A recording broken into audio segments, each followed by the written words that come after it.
रामा चम चम चमके बिजुरिया गगन घन गरजै गगन घन गरजै हो।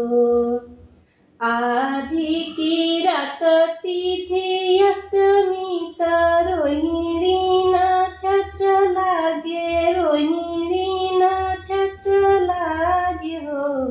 रामा जन्मे है कुंवर कन्हैया सुमन देव बरसै सुमन देव बरसै हो। हर्षित भय वासुदेव त देवकी मगन भाई देवकी मगन भाई हो। रामा देखी के मोहिनी मूर्तिया मन ही मन बिहसै मन ही मन बिहसै हो। बोलाई कृष्ण कन्हैया त बात मोरी मानौ त बात मोरी मानौ हो।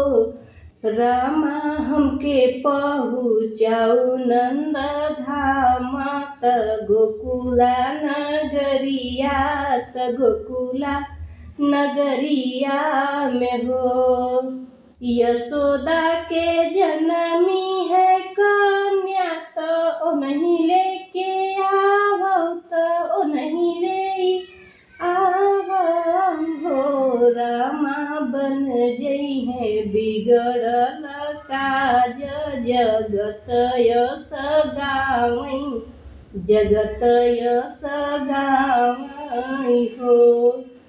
खुली गईले जेल के केवड़िया तयौरी हथ खड़िया तयौरी हथ खड़ियाई हो। रामा सोई गए सब पहरेदार कन्हैया चले गोकुल कन्हैया पहुँचे गोकुल हो। भादो की निशया धियरिया डगरिया नहीं सूझे डगरिया नहीं सूझाई हो। रामा चम चम चमके बिजुरिया गगन घन गरजै गगन घन गरजै हो।